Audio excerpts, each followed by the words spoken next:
Hello friends, कसे आहात? हसताय ना? हसायलाच पाहिजे, कारण पुन्हा एकदा घेऊन आलो आहे ॲरिथमॅटिक प्रोग्रेशनच्या चॅप्टरमधील व्हिडिओ. आता आपण ह्या व्हिडिओमध्ये काय पाहणार आहोत? Practice set 3.1. पण त्याआधी आपण पाहूया की मागच्या व्हिडिओमध्ये आपण काय पाहिले होते. मागच्या व्हिडिओमध्ये आपण काय पाहिले होते? सिक्वेन्स म्हणजे काय असते, नंतर सिक्वेन्स ऑफ टर्म काय असते, आणि नंतर ॲरिथमॅटिक प्रोग्रेशन म्हणजे काय असते ते पाहिले. आता सिंपल आपण एक बेसिक गोष्ट लक्षात ठेवा की मी मागच्या व्हिडिओमध्ये जे तुम्हाला पॉईंट लिहून दिले होते ते तुम्ही शांत चित्ताने वाचावे. मग तुम्हाला हा एक्झरसाइज लगेच सोल्व होईल. तर चला आता आपण ह्या एक्झरसाइज सुरुवात करूया. एक्झरसाइज सुरुवात करण्याच्या आधी जर तुम्ही ह्या चॅनलवर नवीन असाल तर प्लीज सबस्क्राईब करा आणि हा व्हिडिओ मित्रांसोबतही शेअर करा, कारण त्यांनाही मदत होईल. तर चला आपण सुरुवात करूया. आता तुमचा क्वेश्चन 1 काय आहे? Which of the following sequence are arithmetic progression? If they are arithmetic progression, find the common difference. आता सिम्पल यांनी काय सांगितले? त्यांनी आपल्याला खाली सिक्वेन्स दिले आणि सांगितले की ते ॲरिथमॅटिक प्रोग्रेशन आहेत का ते तुम्ही पहा. जर असतील तर त्याचा कॉमन डिफरन्स फाइंड करा. आता सिम्पल आता मी तुमच्या पुस्तकात हा क्वेश्चन 1 आहे, त्यामध्ये 8 एक्झाम्पल आहेत. आता आपण एक एक करून सोल्व करूया. आता मी तुम्हाला सांगितले की आपण डिफरन्स कसा फाईंड करतो. आपण समजा आपण ह्याला T1 मानले, ह्याला आपण T2 मानले, ह्याला आपण T3 मानले आणि ह्याला आपण T4 मानले. आता आपण डिफरन्स कसा फाईंड करतो? पुढच्या टर्ममधून मागची टर्म वजा करतो. सिंपल तुम्ही हे लक्षात ठेवा. आता आपण काय करणार? 4 वजा 2. आता हे आपलं किती येणार? 2. हे तुम्ही लक्षात ठेवू शकता. आता सिंपल तसं तुम्ही करू शकता. T3 minus T2. आता T3 किती आपला 6 आणि T2 किती 4. मग किती आला आपल्या इथं 2. हा सिंपल आपला डिफरन्स किती आहे. आता तुम्ही पुढे फाईंड करू शकता. T4 मायनस T3 म्हणजे काय आलं? 8 मायनस 6 इज इक्वल 2. म्हणजे इथं तुम्ही लक्षात ठेवा की हा डिफरन्स कसा आहे? कॉन्स्टंट आहे. सगळीकडे आपला डिफरन्स किती आहे? 2. म्हणजे हा डिफरन्स कॉन्स्टंट आहे. त्यामुळे तुम्ही ते लिहू शकता, the difference between 2 consecutive terms are constant. यांचं given sequence is arithmetic progression आणि ह्याचा डिफरन्स आहे 2. अशा प्रकारे हे तुमचे पहिले एक्झाम्पल होते. आता हा तुमचा दुसरा क्वेश्चन आहे तुमच्या पुस्तकातील. आता सिंपल तुम्ही काय करणार? आता तुम्हाला लक्षात आले असेल की आपण का नाही, आता तुमच्या लक्षात आले असेल की आता आपण डिफरन्स कसा फाईंड करतो? दुसऱ्या पदातून पहिल्या पदातून करतो. आता मी T1 T2 T3 असं लिहित नाही, कारण तुम्हाला आता लक्षात आले, कारण तुम्ही तेवढे हुशार आहात. कारण आता आपण काय करणार? 5/2 मायनस 2. कारण आता आपण डिफरन्स कसा फाईंड करतो इथं पाहिले तुम्ही. T2 मायनस T1 आणि इथं आपला T2 काय आहे? 5/2 आणि T1 किती आहे? 2. हा सिंपल आता आपण काय करणार? छेद समान असतो त्या आपण सिंपल काय करतो? ह्याला आपण मल्टिप्लाय करणार ह्याने. आज सिंपल त्यावेळी आपला छेद सम होणार 2 गुणिले 2 भागिले 2. आता सिंपल आपले हे काय येणार? 5. हे वेगळं आहे, तुम्ही लक्षात ठेवा. 4/2 म्हणजे आपला किती आला डिफरन्स? 1/2. तुम्ही सिंपल हे तुम्ही 5वीपासून पाहिलेच आहे, छेद कसा समान करायचा. जर शंका असेल तर तुम्ही कमेंटवर विचारू शकता. आता सिंपल काय करू शकता तुम्ही? आता आपण T3 मायनस T2 करणार आणि T3 किती आपला 3 आणि T2 किती आपला 5/2.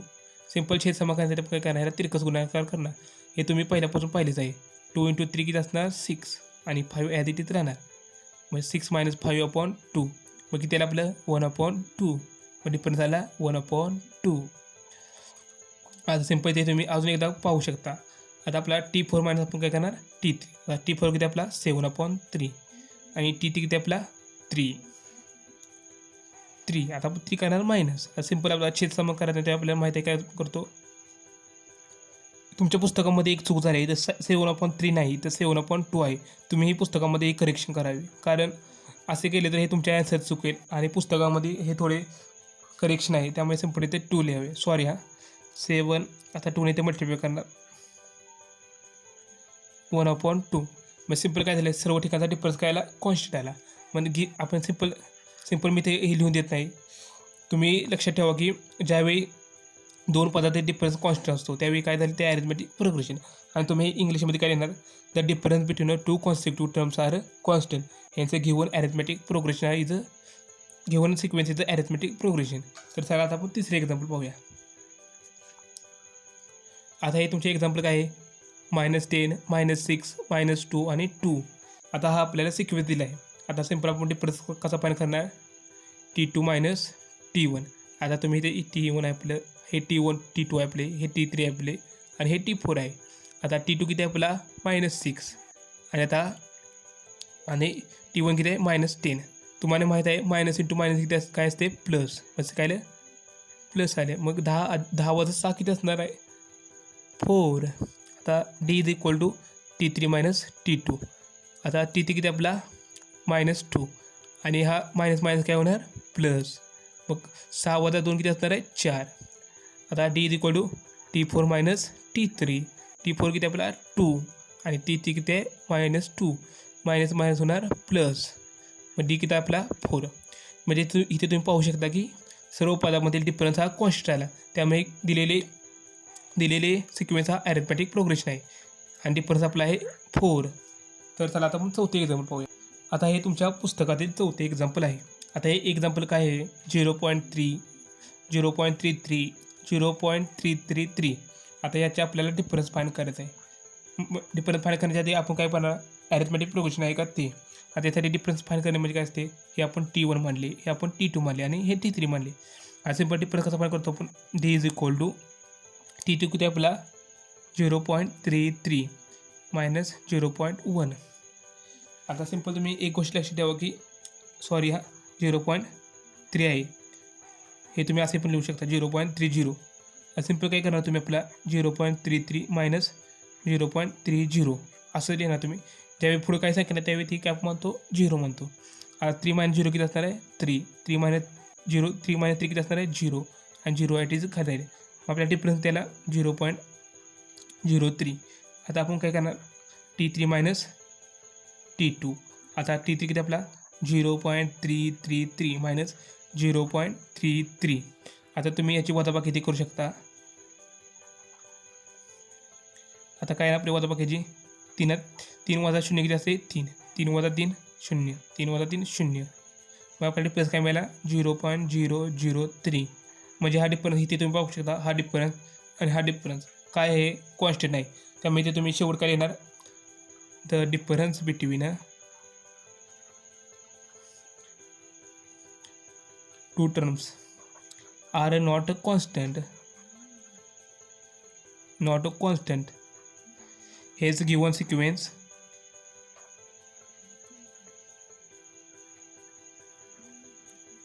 Is not arithmetic progression. अशा प्रकारे सिम्पल होते. ज्यावेळी सिम्पल तुम्ही लक्षात ठेवा ज्यावेळी डिफरन्स कॉन्स्टंट येईल त्यावेळी आपण ते आपले ॲरिथमॅटिक प्रोग्रेशन आहे आणि ज्यावेळी डिफरन्स कॉन्स्टंट येत नाही त्यावेळी ते आपले ॲरिथमॅटिक प्रोग्रेशन नाही. एवढे सिम्पल कन्सेप्ट आहे. तर चला आता आपण 5वे एक्झाम्पल पाहूया.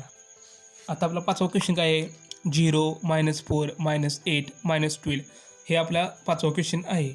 आता इथे तुम्हाला सांगितले की आपला T1 0 आहे, T2 आपला -4 आहे, T3 -8 आहे आणि T4 आहे -12.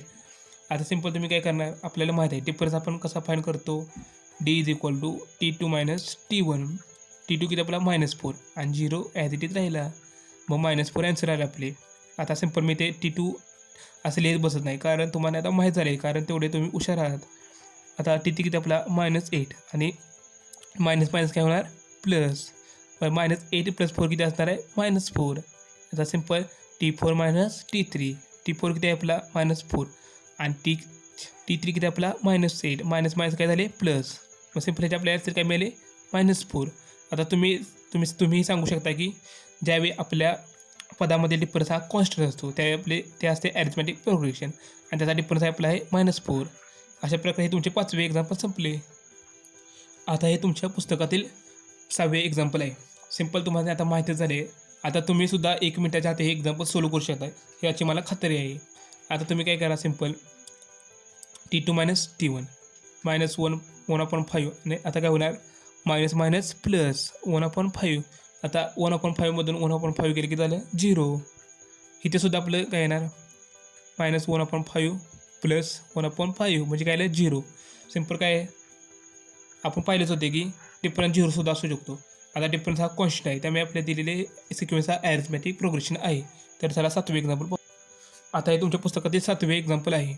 आता इथे तुम्ही काय करू शकता हे आपले T1 आहे, हा आपला T2 आहे, हे आपला T3 आहे आणि आपला T4 आहे. आपला सिक्वेन्स काय दिला आहे T1 is equal to 3, T2 is equal to 3 + √2, T3 is equal to 3 + 2 √2, T4 is equal to 3 + 3 √2 असं सिंपल तुम्ही काय करणार, डिफरन्स म्हणजे काय असतो, दुसऱ्यातून पहिले पद वजा करतो.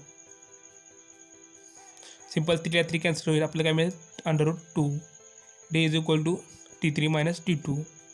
3 + 2 √2 मायनस 3. आता सिंपल तुम्ही काय करू शकता, यामधून हे वजा केलं आपल्याला मिळेल परत √2. असं सिंपल काय करणार तुम्ही, T4 मायनस T3. T4 आहे आपला 3 + 3 √2 मायनस 3 + 2 √2. असं सिंपल हे आपण मायनस केलं आपल्याला मिळेल √2. त्यामुळे आता डिफरन्स काय मिळेल आपल्याला √2. आणि हा डिफरन्स काय आहे, कॉन्स्टंट आहे. त्यामुळे तुम्ही सिंपल लिहू शकता the difference between 2 constitute terms are constant. Hence given arithmetic progression is given sequence is arithmetic progression. तर चला आपण आता तुमचे क्वेश्चन 1मधील 8वे एक्झाम्पल पाहूया. हे एक्झाम्पल काय आहे, 127, 132 आणि 137. आता सिंपल आपल्याला हे ॲरिथमॅटिक प्रोग्रेशन काय ते फाइंड करायचे. त्यासाठी आपण काय करणार, दुसऱ्यापासून पहिले पद वजा करणार. आता तुम्हाला हे माहीतच आहे किती आहे 5. आता ह्यातून हे वजा करणार. अशा प्रकारे हा तुमचा क्वेश्चन 1 होता. प्रॅक्टिस सेट 3.1मधील हा पहिला क्वेश्चन होता. जर काही शंका असेल तर तुम्ही कमेंटद्वारे विचारू शकता. तर चला आता आपण तुमचा दुसरा क्वेश्चन पाहूया. आता तुमचा दुसरा क्वेश्चन काय आहे, write an arithmetic progression whose first term is A and common difference D in each of the following. ह्याने काय सांगितलं इथं आपल्याला खाली ॲरिथमॅटिक प्रोग्रेशन दिलेली आहे आणि त्यातील आपल्याला पहिले पद आणि डिफरन्स दिले आहे. तर त्यांनी ॲरिथमॅटिक प्रोग्रेशनची टर्म्स फाइंड करायला सांगितले आहेत. आणि सिंपल इथे पहिले एक्झाम्पल आहे, आपल्याला फर्स्ट टर्म दिल्या 10 आणि डिफरन्स दिला त्याचा 5. आता सिंपल आपण काय करतो, आपण पहिल्यांदा पाहिले की फर्स्ट टर्मला आपण एने डिनोट करतो, त्यामुळे आपण इथे लिहू शकतो T1 बरोबर 10. आता तुम्हाला मी मागच्या व्हिडिओमध्ये सांगितलं होतं की आपण नेक्स्ट टर्म कशा फाइंड करतो. सिंपल जे आपले पहिले टर्म आहे ना त्यामध्ये फक्त डिफरन्स D ॲड करतो. आता T2 किती आपला 10 आणि डिफरन्स किती 5, म्हणजे आपली नेक्स्ट टर्म आली 15. आता तसे तुम्ही T3 सुद्धा फाइंड करू शकता. सिंपल लक्षात ठेवा, त्याच्या आधीची एक नेक्स्ट टर्म घ्यायची आणि त्यामध्ये फक्त D ॲड करायचा. आता T2 किती आपला 15 आणि प्लस 5 बरोबर 20. तसेच तुम्ही T4 सुद्धा फाइंड करू शकता. T4 काय करणार आपण T3 + D. आता T4 किती आपला 20 + 5 बरोबर त्याला 25. आता आपले दुसरे एक्झाम्पल आहे, इथे आपल्याला फर्स्ट टर्म दिला -3 आणि D दिला आपला 0. सिंपल तुम्हाला माहितीच आहे, एला आपण T1 सुद्धा म्हणतो कारण ते आपली फर्स्ट पद असते. सिंपल आता T2 कसा फाइंड करणार, सिंपल आपण काय करणार, जे आपल्या पहिली टर्म आहे त्यामध्ये आपण फक्त D ॲड करणार. आपल्याला काय मिळणार -3 + D आपला 0च आहे, त्यामुळे आपल्या संख्येमध्ये काही बदल होणार नाही. त्यामुळे आपले आन्सर येणार -3. आता T3 कसा फाइंड करणार, T2 + D. आता T2 किती आपला -3 + 0. अशा प्रकारे तुम्ही कितीही पदे काढली तर आपल्याला -3च येणार आहे. अशा प्रकारे हे ॲरिथमॅटिक प्रोग्रेशनची आपली पदे असणार आहेत. तर चला आपण तिसरे एक्झाम्पल पाहूया. इथे आपल्याला फर्स्ट टर्म दिला -7 आणि डिफरन्स दिला आहे 1/2. आता सिंपल इथे तुम्हाला माहितीच झालं आहे. आता काय करणार तुम्ही, एला आपण फर्स्ट टर्म म्हणतो. अशा फर्स्ट टर्म फाइंड केली.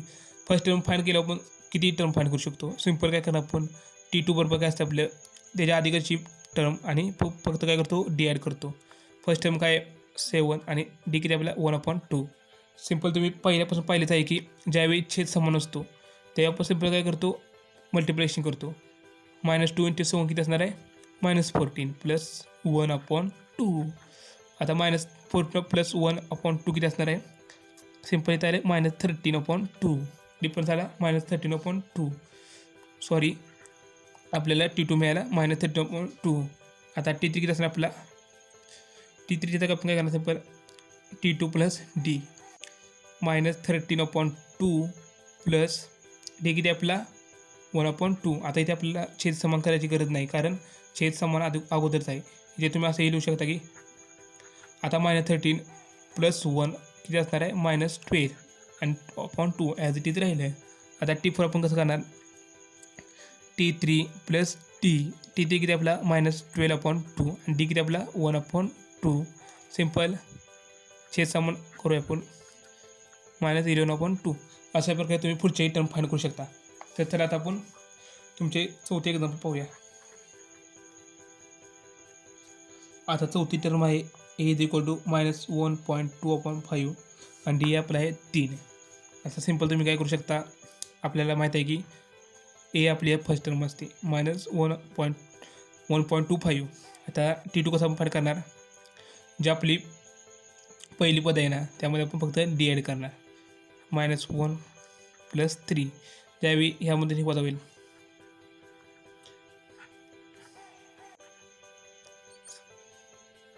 1.75 आपल्याला मिळेल. आता T3 कसं आपण करणार, T2 + D 1.75 अधिक 3. आता सिंपल काय आपलं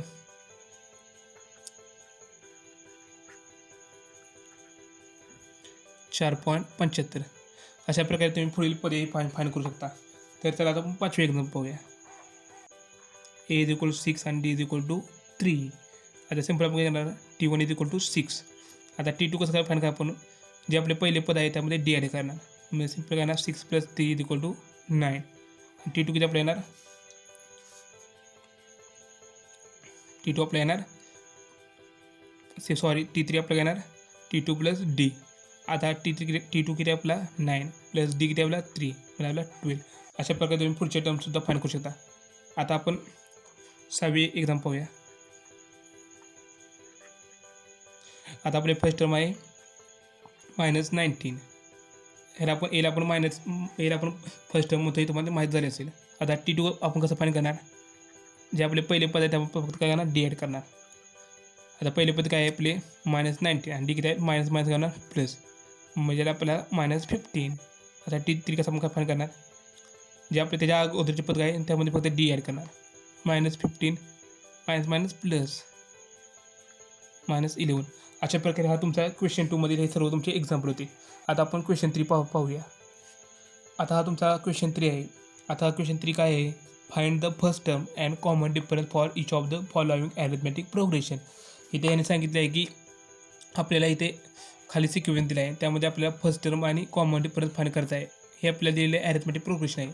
सिंपल आपल्याला माहिती आहे की आपण फर्स्ट टर्म कशी फाइंड करतो, जे आपल्याला दिलेले पहिले पद असते आपली असते फर्स्ट टर्म, म्हणजे आपलं एक त्याला 5.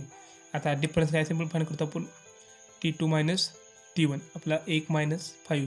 सिंपल ही माहीत आहे T1 ही T2 ही T3 आणि T4 तुम्हाला माहीत असावी यासाठी मी लिहून देतो T3 आणि T4. आता सिंपल आपलं काय T1 किती आपला 5 आहे, T2 किती आपला 1 - 5 म्हणजे दुसऱ्या पद्धतीत आपण पहिले पद वजा करणार. आता 1 - 5 किती आला -4. आता तुम्हाला अजून एकदा खात्री पटावी यासाठी आपण काय करणार, अजून एकदा ॲड करूया -3 - 1 काय आलं -4. अशा प्रकारे आपल्याला फर्स्ट टर्म मिळालेली 5 आणि डिफरन्स मिळाला -4. हे तुमचे पहिले एक्झाम्पल होते. आता दुसरे एक्झाम्पल काय आहे 0.6 0.9 1.2 आणि 1.5.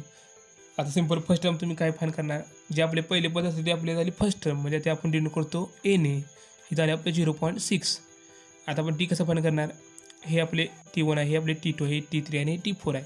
आता आपण काय डी फाईंड करताना काय करतो, दुसऱ्या पदातून पहिले पद वजा करतो 0.9 - 0.6 म्हणजे इथे किती आलं आपलं 0.3. आता इथे सुद्धा आपण तसं करणार 1.2 - 0.9 0.3. अशा प्रकारे आपल्याला फर्स्ट टर्म मिळाली 0.6 आणि डी मिळाला आपला 0.3. अशा प्रकारे आपण आता तिसरे एक्झाम्पल पाहूया. तिसरे एक्झाम्पल काय आहे 127 135 143 आणि 151 हे आपल्याला पदे दिले आहेत. आता हे सिंपल पहिले पद म्हणजे काय असणार आहे 127. आणि आता डिफरन्स कसा फाईंड करणार आपण T2 - T1 म्हणजे काय आपलं T2 आपला 135 आणि T1 आहे आपला 127. डिफरन्स म्हणजे आपला 8. आता हा आपला डिफरन्स बरोबर आहे, त्यासाठी आपण अजून एकदा फाईंड करूया. मग काय T3 - T2 T3 आपला 143 आणि T2 आहे आपला 135. आणि सिंपल काय करणार आपण इथं आपल्याला 8. सिंपल अशा प्रकारे आपल्याला मिळाले फर्स्ट टर्म मिळाली 127 आणि डिफरन्स मिळाला 8. अशा प्रकारे हा तुमचा तिसरा एक्झाम्पल होते. आता आपण चौथे एक्झाम्पल पाहूया. हे एक्झाम्पल काय आहे 1/4 3/4 5/4 आणि 7/4. आता यामध्ये आपण काय करणार, फर्स्ट टर्म आपली काय आली 1/4. हा डिफरन्स आपण कसा फाईंड करतो T2 - T1 T2 आपला 3/4 - 1/4. छेद समान केलं त्यामुळे छेद समानच आहे. आता काय केलं 3 - 1/4 हे आलं 2/4. अजून एकदा आपण फाईंड करूया 5/4 -3/4 हे कसं लिहू शकतो आपण? मग 5 - 3/4 मग इथे सुद्धा आपल्याला 2/4 अशा प्रकारे आपल्याला डिफरन्स मिळाला. 2/4 हा आपला डिफरन्स आणि फर्स्ट टाइम मिळाली A/4. अशा प्रकारे तुमचा एक्झरसाइज समाप्त झाला. आता यामध्ये काय काय महत्त्वाचे होते तुम्हाला एक्झाममध्ये ह्यामध्ये 1 किंवा 2 मार्कासाठी क्वेश्चन विचारू शकतात. तुम्ही हा एक्झरसाइज सरळ सोल्व करा. जर काही शंका असेल तर कमेंटवर विचारू शकता. थँक्यू. मध्ये पाहणार आहोत की एक्झरसाइज आता यंत्रण कशी फाईंड करायची हे पुढील व्हिडिओमध्ये पाहणार आहोत. तर थँक्यू.